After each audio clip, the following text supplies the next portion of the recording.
बाबा साहब डॉक्टर भीमराव अम्बेडकर अमर रहे, अमर रहे। जय जय जय जय जय भीम, जय भीम, जय भीम।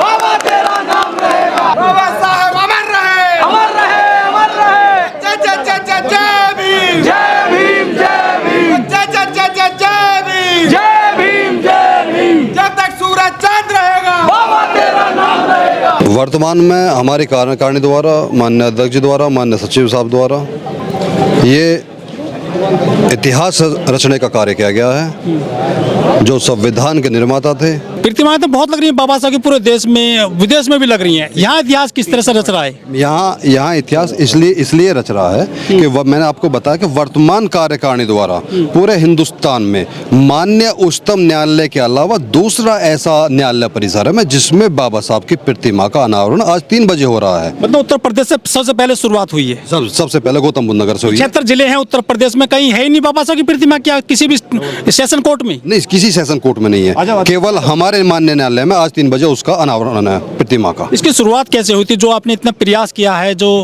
बाबा साहब के लिए? देखिए, संविधान के निर्माता बाबा साहब, जिनको पूरे देश में पूजा जा रहा है, ना कि पूरे देश में, ना विदेशों में पूजा जा रहा है। भारत रत्न जिस व्यक्ति को, जिस शख्सियत को मिला हो, उनके सम्मान को बनाए रखने की जिम्मेदारी उनके सम्मान को बनाए रखने की जिम्मेदारी प्रत्येक नागरिक की है, जो संविधान के निर्माता थे। और हम उस संविधान से गबन होने वाली संस्थाएं हैं और व्यक्ति हैं, तो हमारी जिम्मेदारी पहले बनती है कि ऐसे व्यक्ति के व्यक्तित्व को, हालांकि हम उस स्थिति में नहीं कि बढ़ाया जाए, लेकिन जिंदा रखा जाए लोगों के दिलों में। इसलिए बाबा साहब की प्रतिमा आज माननीय न्यायालय में वर्तमान कार्यकारिणी के संघर्ष से माननीय जिला जज की उपस्थिति में, हजारों अधिवक्ताओं की उपस्थिति में उसका 3 बजे अनावरण होगा। ये जो प्रयास किया है आपने, क्या डिस्टर्ब? अरे भैया, बताइए कुछ चीजें। हाँ, वकील साहब, ये जो प्रयास किया गया है सामूहिक तौर पर, ये न्यायिक अधिकारियों का प्रयास है या बार का प्रयास है? ये बार एसोसिएशन का प्रयास है। न्यायिक अधिकारियों को इसकी प्रतिमा का उद्घाटन करने में शामिल किया जा रहा है, जिसमें आज माननीय जिला जज साहब, माननीय उच्च न्यायालय से जो हमारे एजे साहब हैं, वो भी उपस्थित रहेंगे। जो खर्चा आया है वो प्रशासन ने लगाया है, वकीलों ने लगाया है? वो अधिवक्ताओं का, मतलब बार की तरफ से पूरा प्रयास किया गया है? जी, बार की तरफ से। लेकिन जो राजस्थान है, वहाँ की जो हाई कोर्ट है, वहाँ पर मनु की प्रतिमा लगाई गई है। आपने बाबा साहब को चुना है। देखिए, ऐसा है, अब आप एक जो क्वेश्चन कर रहे हैं कि राजस्थान में क्या होगा, मध्य प्रदेश में क्या हो रहा है, अन्य स्टेटों में क्या हो रहा है, वो उनका क्वेश्चन होगा। उन्होंने क्यों मूर्ति किसकी लगाई है, वो अपने आप बताएंगे। भाई, हमारी बार में बाबा साहब की प्रतिमा का अनावरण हो रहा है, तो हम तो बाबा साहब की बात करेंगे। आप मुझसे क्वेश्चन हमारी बार का तो कर रहे हैं ना, तो मैं अपनी बार का तो जवाब दूंगा आपको। राजस्थान का जवाब देने के लिए मैं उत्तरदायी नहीं हूँ, उसके लिए आपको राजस्थान जाना पड़ेगा। ग्वालियर हाई कोर्ट में भी जो बेंच है, ग्वालियर हाई कोर्ट की बेंच है, वहाँ बाबा साहब की प्रतिमा आज तक नहीं लग पाई है, चबूतरा लग गया है। क्या वहाँ के वकीलों ने जो विरोध किया था, ऐसा विरोध यहाँ पे तो नहीं हुआ है किसी प्रकार का? यहाँ कोई विरोध नहीं हुआ। यहाँ पूरी बार एसोसिएशन की जो प्रत्येक अधिवक्ता हैं, जितने हमारे सम्मानित संस्था के, किसी व्यक्ति द्वारा कोई विरोध नहीं किया गया है, और सभी ने सहसम्मान बाबा साहब की प्रतिमा का अनावरण का स्वागत किया है। कहीं कहीं बाबा साहब की प्रतिमा तोड़ भी दी जाती है बुद्धिजीवी लोगों के द्वारा भी। देखिए, जो किस तरह के लोग क्या एक्टिविटी करते हैं, वो उनका अपना पर्सनल व्यक्तित्व है, हम उसके बारे में कोई कमेंट नहीं करेंगे। आजकल जजमेंट आ रहे हैं, मनुस्मृति को पढ़कर दिए जा रहे हैं सर, बहराइच में। भाई साहब, एक बात बताइए आप, नहीं, सही कह रहे हैं। हम यहाँ बार के चुनाव की चर्चा करने आए हैं। आपने जो है, जो टॉपिक है, उसको पूरी तरीके से बदल दिया है। आप कई बार परिसर से बाहर निकल गए, अब क्षेत्राधिकार से बाहर निकल गए। तो मेरा भी आपको ये सजेशन है कि चुनाव पे बात करें। चुनाव कब होने वाला है? 24 दिसंबर को। तो क्या प्रचार शुरू हो गया है? आज नामांकन हो गए हैं। हमारे नामांकन में लगभग हजारों हमारे जो है वरिष्ठ और कनिष्ठ अधिवक्ता साथी उपस्थित रहे, जिनका प्यार, स्नेह, आशीर्वाद हमें आज मिला है। 24 तारीख की वोटिंग रहेगी। उसी दिन शाम को 6 बजे के बाद काउंटिंग शुरू हो जाएगी और रिजल्ट लगभग रात को 9-10 बजे तक रिजल्ट आ जाएगा। ये बहुत हर्ष का विषय है।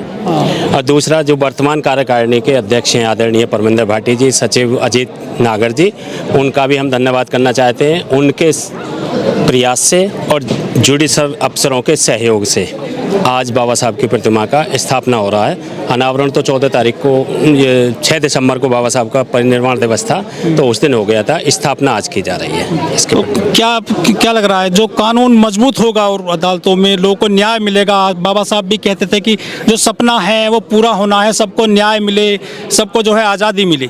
जनता को एक विश्वास होगा कि बाबा साहब डॉक्टर भीमराव अम्बेडकर जी न्याय के प्रतीक हैं। छोटे से छोटे, गरीब से गरीब, कमज़ोर से कमज़ोर व्यक्ति को उन्होंने न्याय की व्यवस्था की है। उन्होंने ऐसा भारत का संविधान लिखा जो सबके लिए कुछ ना कुछ देता है, सबके लिए समानता है, सबके लिए न्याय है, सबके लिए हर तरह के आगे बढ़ने की एक रास्ता दिखाता है। तो इस प्रतिमा को देखकर लोगों को, एडवोकेटों को भी ये होगा कि हमें सबके लिए न्याय प्रदान करना है, गरीब से गरीब के लिए भी, और जनता को भी विश्वास होगा कि गौतम बुद्ध नगर में डॉक्टर अम्बेडकर जी की प्रतिमा है। वो ये संदेश दे रही है कि सबके लिए न्याय समान है, गरीब हो अमीर हो सब।